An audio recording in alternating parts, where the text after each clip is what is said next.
Il existe un moment où tu réalises que tu as attendu quelque chose sans savoir quoi, et que maintenant, rien ne vient remplir ce vide. C'est étrange comme sensation. Tu peux te trouver dans un lieu que tu aimais autrefois, entouré de personnes que tu chérissais, en train de faire exactement ce qui était censé te rendre heureux, et pourtant, il y a ce silence intérieur, ce calme plat, qui ne ressemble pas à la paix, mais à quelque chose de plus froid, de plus vide. Tu peux avoir mis une musique que tu adorais il y a 2 ans, et elle te traverse comme si elle était faite de verre trop mince.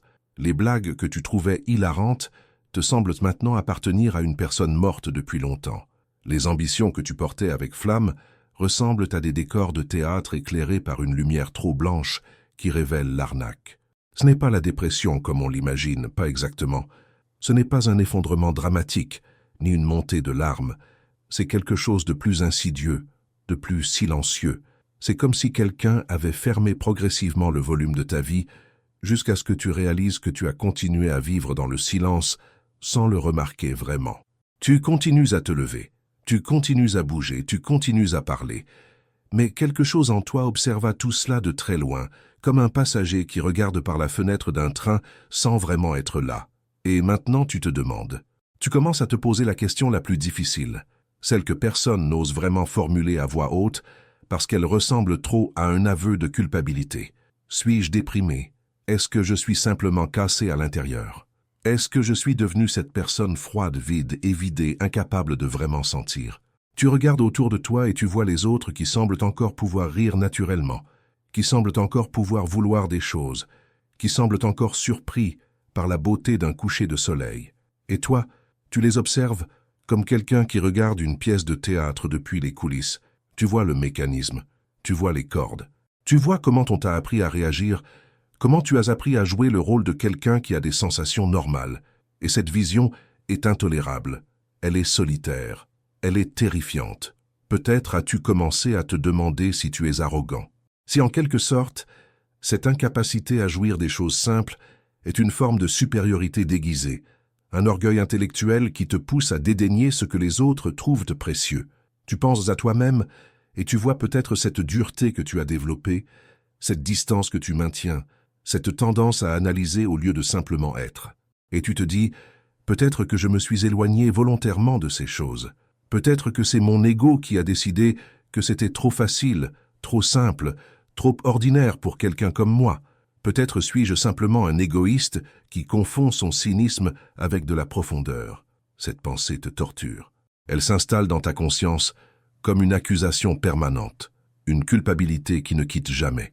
Tu penses pouvoir être une mauvaise personne, une personne terne, une personne qui a fermé volontairement son cœur et qui maintenant en récolte les conséquences. Tu te demandes si tu vas rester comme ça pour toujours, dans ce vide, cette solitude, cette sensation permanente de regarder la vie à travers du verre. Mais voilà ce que ton esprit refuse d'accepter, ce que tu ne veux pas entendre, parce que cela signifierait d'arrêter de te blâmer et de commencer à comprendre quelque chose de beaucoup plus profond à ton sujet. Ce que tu expérimentes n'est pas une maladie, ce n'est pas une punition, ce n'est pas le signe que tu es cassé ou que tu as mal tourné, ou que tu as raté ta vie. Ce que tu expérimentes est peut-être la chose la plus importante qui puisse t'arriver. C'est le signe que ta conscience change de forme. C'est la sensation de quitter un monde entier, et il est normal que ce soit étrange. C'est la sensation d'être en transition, et les transitions sont inconfortables par définition. Elles ne sont pas censées se sentir bien, elles sont censées se sentir comme une mort partielle, parce que c'est ce qu'elles sont. Tu n'es pas en train de te briser, tu es en train de changer. Imagine une créature qui a passé sa vie entière à nager dans un seul type d'eau. Elle connaît chaque ondulation, chaque température, chaque saveur de cette eau. Elle a développé tous ses sens, tous ses instincts, tous ses réflexes pour naviguer dans ce milieu exact. Cette eau lui apporte une joie simple et constante.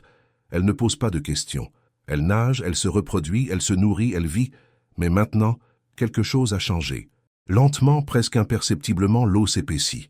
Ce qui était fluide devient visqueux. Ce qui était transparent devient trouble. Et la créature commence à sentir que ce milieu dans lequel elle a toujours prospéré commence à la ralentir. Elle essaie de continuer à vivre comme avant, mais son corps ne résonne plus avec le même élan. Elle continue à nager, mais quelque chose a changé. L'eau n'est plus la même parce qu'elle n'est plus la même. Ses yeux se sont ouverts. Et maintenant elle peut voir ce qu'il y a au-delà de cette eau, dans un monde différent, un monde où il y a une autre densité, une autre conscience, une autre façon de percevoir. Elle ne peut pas revenir à sa naïveté précédente. Elle ne peut pas fermer ses yeux maintenant qu'ils sont ouverts. Elle doit traverser cette eau épaisse, cette zone intermédiaire entre deux mondes, et elle doit le faire seule sans savoir ce qui l'attend de l'autre côté. Ce que tu appelles le vide, c'est cette eau qui s'épaissit. Ce que tu appelles le manque de joie, ce n'est pas l'absence de sensations. C'est l'absence de la capacité à être dupé par les sensations simples, parce que tu vois maintenant le mécanisme derrière. Tu vois comment fonctionne le système nerveux qui te pousse à réagir. Tu vois comment les images, les sons, les distractions ont été assemblés pour te faire continuer à jouer le jeu. Et tu ne peux pas te décevoir de cette connaissance. Tu ne peux pas fermer volontairement tes yeux, une fois que tu as compris comment fonctionne l'illusion. Cela ne signifie pas que tu es supérieur. Cela signifie simplement que tu es dans une phase de transition où l'ancienne façon de sentir s'est usée et la nouvelle façon n'a pas encore solidement s'installé. Pendant longtemps, tu as fonctionné selon un système. Tu cherchais la stimulation, la réaction, l'excitation. Tu vivais pour la libération rapide de dopamine que procuraient des choses simples. Une bonne nourriture, un compliment, l'attention de quelqu'un, une victoire, une blague, un moment où tu te sentais important ou aimé ou compris. Et pendant longtemps, ce système a fonctionné. Ton cerveau était heureux, ton corps était complice. Tu pouvais te sentir vivant en pourchassant ces petits pics de sensations. Mais quelque chose a commencé à se passer. Soit tu as eu trop de ces sensations, ce qui t'a rendu insensible à elles. Soit tu as commencé à voir comment tu étais manipulé par elles. Soit tu as développé une part de conscience qui refuse d'être séduite par ce système aussi facilement.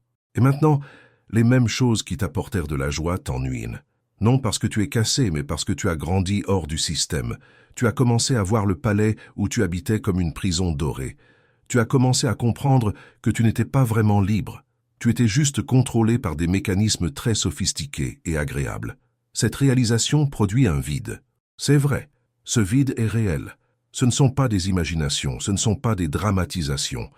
C'est une sensation authentique qui se manifeste quand tu réalises que tu ne peux pas revenir à tes anciens systèmes de sens. Tu es dans un espace où l'ancien t'ennuie mais le nouveau n'existe pas encore. Tu es dans le vide entre deux mondes, et c'est extrêmement solitaire. Les personnes autour de toi peuvent continuer à se réjouir des choses qui ne te réjouissent plus, et elles ne peuvent pas comprendre pourquoi tu n'es pas avec elles. Elles peuvent penser que tu es en dépression. Elles peuvent penser que tu as besoin d'aide. Elles peuvent même penser que tu es arrogant, ou que tu te rejettes toi-même ou que tu fais de l'auto-sabotage. Elles ne peuvent pas voir qu'en réalité, tu es en train de vivre une des choses les plus significatives qui puissent t'arriver à une conscience. Tu es en train de te réveiller. Et dans ce vide, il y a une solitude qui ne ressemble à aucune autre solitude que tu n'as jamais connue. Ce n'est pas une solitude socialement induite, c'est une solitude existentielle. C'est la solitude de quelqu'un qui a été expulsé du jardin commun et qui doit maintenant habiter un espace que personne d'autre ne partage avec lui. Ceux qui n'ont pas traversé cette phase pensent que tu es triste. Ceux qui l'ont traversée et qui ont réussi à s'installer du côté opposé pensent que tu n'as pas assez de foi ou de discipline ou de détermination. Mais la vérité est plus simple et plus profonde. Tu es simplement dans un moment où tu dois accepter d'être seul, vraiment seul, avec toi-même et la réalité de ta conscience, sans les aides sociales, sans les distractions, sans les systèmes de récompense qui ont toujours lissé les chemins de ta vie. Et maintenant, il y a une tentation qui surgit. Elle est sournoise. Elle est même bienveillante en apparence. C'est la tentation de croire que tout cela te rend spécial, que si tu peux voir à travers l'illusion, cela signifie que tu es plus conscient que les autres, que si tu peux ressentir cette solitude existentielle, cela signifie que tu es plus profond, plus sensible, plus réveillé que la majorité des gens qui continuent à se réjouir des choses simples. Et c'est peut-être la plus grande tentation de cette phase, c'est de prendre ce qui était une souffrance honnête et de la transformer en badge de supériorité. C'est de dire « les autres sont endormis, je suis réveillé. Les autres sont superficiels, je suis profond. Les autres sont prisonniers du système, je m'en suis échappé. » Et cette arrogance, même si elle est douce, même si elle semble bienveillante, est extrêmement dangereuse. Elle peut te figer dans ce vide, elle peut te empêcher d'avancer, elle peut transformer ce qui était une transition nécessaire en identité permanente. Elle peut te rendre dur, amer, dédaigneux. Elle peut te fermer à la possibilité d'une joie différente, parce que tu auras décidé que cette joie est inférieure, qu'elle est pour les esprits moins éveillés. Sois vigilant à cela, sois extrêmement vigilant, car cette durée intellectuelle, cette distance que tu as peut-être développée, cette tendance à analyser, à juger, à rester à l'extérieur de l'expérience humaine ordinaire, ce n'est pas de la sagesse, ce n'est que de la peur déguisée. C'est une forteresse que tu as construite pour te protéger de la vulnérabilité de sentir à nouveau. C'est une raison que tu as trouvée pour justifier ton absence de sensation. C'est une stratégie qui a l'apparence de la profondeur, mais qui est en réalité une prison plus sophistiquée. La vraie conscience n'éloigne pas de l'humanité. Elle ne crée pas de dédain pour ce que les autres trouvent précieux. Elle crée plutôt une compréhension plus spacieuse. Elle crée de la compassion pour le fait que d'autres sont toujours dans le jardin, toujours éblouis par les illuminations temporaires. Elle crée une douceur envers cette condition, plutôt qu'une arrogance face à elle. Et donc, comprendre cela est crucial. Tu passes à travers une phase, mais ce n'est pas une phase qui te rend meilleur que les autres. Ce n'est pas une phase qui te donne une supériorité spirituelle ou intellectuelle. C'est simplement une phase. Tu es en transition, tu es en changeant, et cela peut prendre du temps. Tu dois accepter que pendant un certain temps, tu vas habiter ce vide. Tu vas continuer à te lever le matin et à faire les choses que tu dois faire, mais sans la sensation habituelle d'être transporté par elle. Tu vas continuer à parler avec les gens, mais tu vas sentir cette distance douce entre toi et eux, comme si tu n'étais jamais tout à fait avec eux, comme si tu observais toujours. Tu vas continuer à chercher des choses qui pourraient te remplir, mais tu vas découvrir progressivement que rien de ce qui a fonctionné avant ne fonctionne plus. Et c'est normal, c'est même nécessaire. Car pour pouvoir créer quelque chose de nouveau, tu dois d'abord vider complètement ce qui était ancien. Ce vide n'est pas un signe d'échec, c'est un signe que quelque chose en toi a suffisamment mûri pour ne plus se contenter des miettes. C'est un signe que ta conscience a développé une capacité de discernement suffisante pour ne plus être totalement dupe des jeux. C'est un signe que tu as assez souffert à cause des mensonges que tu te racontais pour commencer à vouloir quelque chose de plus vrai. Et bien que ce moment soit difficile, bien que ce vide soit réel et solitaire et parfois terrifiant, c'est peut-être le cadeau le plus honnête que ta vie puisse t'offrir. C'est l'opportunité de construire quelque chose à partir d'une base plus solide. C'est l'opportunité de développer une joie qui n'est pas dépendante de la stimulation. C'est l'opportunité d'une présence qui n'est pas construite sur la distraction. Et ce qui arrive de l'autre côté, ce qui arrive quand tu acceptes ce vide au lieu de le combattre, quand tu cesses de te blâmer pour cela et que tu commences à l'explorer, c'est quelque chose de très différent de ce que tu attendais. Ce n'est pas une explosion soudaine de bonheur. Ce n'est pas un moment théâtral où tout s'illumine et où tu te sens profondément vivant et conscient et sage. C'est quelque chose de beaucoup plus silencieux. C'est une sensation qui ressemble presque à rien au premier abord. C'est une légèreté. C'est une absence de pression. C'est une tranquillité. C'est la sensation de pouvoir regarder les choses simplement sans avoir besoin qu'elles te sauvent. C'est la sensation de pouvoir être avec les gens sans avoir besoin de prouver quelque chose.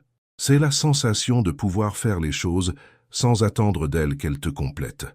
Et c'est une joie, mais c'est une joie qui ressemble à un soupir plutôt qu'à un cri. C'est une joie qui ressemble à la fin d'une tension plutôt qu'au début d'une excitation. Cette joie ne vient pas de l'extérieur. Elle ne dépend pas du fait que tu reçoives quelque chose, que tu gagnes quelque chose, que tu sois reconnu ou aimé ou apprécié.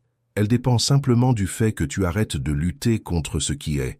Elle dépend du fait que tu acceptes ce qui est, sans chercher à le changer ou à le contrôler ou à le diriger. Et quand tu commences à expérimenter cela, quand tu commences à sentir cette tranquillité, cette légèreté, tu réalises que c'est la première joie authentique que tu as jamais connue. Tout le reste, toutes les excitations précédentes, tous les pics d'émotions, toutes les réactions du système nerveux que tu appelais bonheur, c'était une imitation. C'était une simulation de joie créée pour te maintenir en mouvement, pour te maintenir dans le jeu. Mais cette nouvelle joie, cette joie qui ressemble à presque rien au premier abord, c'est quelque chose de plus profond, c'est quelque chose de plus vrai, c'est quelque chose qui vient de ta structure même, de ton existence même, plutôt que de ce qui arrive à ta conscience. Et ce qui est fascinant, c'est que cette joie peut coexister avec la douleur, elle peut coexister avec la tristesse, elle peut coexister avec les difficultés de la vie ordinaire, parce qu'elle n'est pas dépendante du contenu de ta vie. elle est dépendante de ta relation avec la vie. Et quand tu changes cette relation, quand tu passes de quelqu'un qui cherche constamment à obtenir quelque chose, à faire quelque chose, à devenir quelque chose, à quelqu'un qui simplement observe, participe et accepte, alors quelque chose se transforme complètement. Les mêmes événements qui t'auraient autrefois jeté dans une détresse profonde peuvent maintenant être simplement observés. Les mêmes situations qui t'auraient autrefois rempli d'anxiété peuvent maintenant être traversées avec une sorte de calme. Et cela n'a rien à voir avec la positionnalité ou la pensée positive. C'est simplement une question de ne plus mettre ta survie émotionnelle et existentielle dans les mains des événements externes. Donc ce que tu passes en ce moment, ce vide, cette absence de joie comme tu la connaissais, ce n'est pas quelque chose dont tu as besoin d'avoir honte. Ce n'est pas quelque chose que tu dois combattre ou surmonter aussi rapidement que possible. C'est quelque chose que tu peux habiter. C'est quelque chose que tu peux explorer. C'est quelque chose que tu peux accepter comme une partie nécessaire de ton voyage. Tu n'es pas cassé, tu n'es pas déprimé au sens clinique, tu n'es pas arrogant ou supérieur ou distant par défaut. Tu es simplement en transition. Tu es simplement dans le processus de grandir hors d'une phase de ta conscience et de grandir dans une autre. Et c'est inconfortable, oui. C'est solitaire, oui. C'est souvent confus et sans direction claire, oui. Mais c'est aussi l'une des choses les plus authentiques que tu puisses faire. C'est l'une des rares choses qui t'éloignent vraiment de l'automate de ta vie de tous les jours et te place face à face avec la réalité crue de ton existence. Et il n'y a rien de plus important que cela. Mais il y a quelque chose d'encore plus profond que tu dois comprendre sur ce vide que tu habites. Il n'est pas incomplet. Il n'est pas un espace mort où rien ne se passe. Il est plutôt un espace de décantation. C'est exactement comme quand tu verses un verre d'eau boueuse et que tu le laisses reposer. Au début, c'est un chaos total. Tout est trouble, mélangé, confus. Mais progressivement, simplement en restant immobile, en ne remuant pas, les particules commencent à se déposer. Les choses trouvent leur place naturelle. Et ce qui émerge n'est pas différent de ce qui était avant, mais c'est organisé. C'est clair, c'est visible. Tu es dans ce moment de décantation maintenant. Et bien que cela ressemble à de l'inactivité, cela ressemble à rien. Cela ressemble à une absence. En réalité, quelque chose d'extrêmement important se passe. Tu es en train de permettre à ta conscience de se réorganiser selon sa propre gravité naturelle, sans intervention, sans forces externes qui la maintiennent en suspension. Ce que les gens ne comprennent pas à propos de cette phase, c'est qu'elle exige une sorte de foi. Non pas une foi religieuse, non pas une foi en quelque chose d'externe, mais une foi en le processus naturel des choses. Une confiance que si tu cesses de combattre, si tu cesses de chercher à remplir le vide, si tu cesses d'essayer de te fixer quelque part, quelque chose de nouveau va naturellement émerger. Et cette foi est difficile parce que tu n'as aucune garantie. Personne ne peut te dire combien de temps cela va durer. Personne ne peut te dire à quoi cela va ressembler de l'autre côté. Tu dois simplement accepter de vivre dans l'incertitude. Et c'est une forme d'humilité. C'est une reconnaissance que tu n'es pas au contrôle, que tu ne peux pas forcer cette transformation, que tu peux seulement créer les conditions pour qu'elle se déploie. Et pendant ce temps, pendant que tu habites ce vide, il y a une tentation constante de l'interrompre. C'est la tentation de chercher à nouveau. C'est l'idée qui surgit. Peut-être que je n'ai pas cherché assez fort. Peut-être que si je fais juste une autre thérapie, une autre méditation, un autre livre, un autre enseignement spirituel, quelque chose va cliquer et je vais me sentir à nouveau comme avant, ou mieux qu'avant. Et cette tentation est compréhensible. Mais c'est aussi une traîtrise envers toi-même. C'est une tentative de revenir au même système de recherche, d'accumulation, de consommation, qui t'a amené jusqu'à ce vide. C'est une tentative d'utiliser les mêmes outils, qui ont cassé l'ancienne structure pour construire une nouvelle. Et cela ne va pas fonctionner. L'unique chemin à travers ce vide est d'arrêter de le fuir. L'unique chemin est de s'y asseoir, de l'habiter, de cesser de le voir comme un problème à résoudre et de commencer à le voir comme une chambre à explorer. Et c'est ici, dans cette exploration, que commence une véritable relation avec ce qui est vraiment. Parce que sans toute la stimulation, sans toute la distraction, sans tous ces mécanismes qui te gardaient en mouvement constant, tu commences enfin à voir ce qui est réellement là. Tu commences à voir ta propre conscience. Tu commences à voir la texture de ta respiration. Tu commences à voir comment tu as été structuré pour réagir, pour désirer, pour fuir. Tu commences à remarquer les petites choses, le bruit de la pluie, la sensation de ta peau, l'espace entre tes pensées, et ces choses, bien qu'elles soient simples, bien qu'elles soient toujours présentes, elles te semblent, maintenant, étranges, nouvelles, comme si tu les découvrais pour la première fois, et c'est parce que tu les découvres vraiment pour la première fois. Avant, tu étais trop occupé par ta quête de sensations pour remarquer ce qui était simplement présent, sans te demander d'être impressionné. Cette redécouverte des choses simples n'apportera pas la même excitation que tu attendais.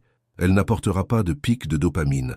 Elle n'apportera pas cette sensation de transformation spectaculaire que tu as peut-être lue dans les histoires spirituelles. Mais elle apportera quelque chose de plus stable. Elle apportera un centime de connexion. Elle apportera une sensation d'être vraiment ici, vraiment présent, plutôt que d'être toujours en train de poursuivre quelque chose qui sera ici. Et progressivement, c'est cela qui va remplir le vide.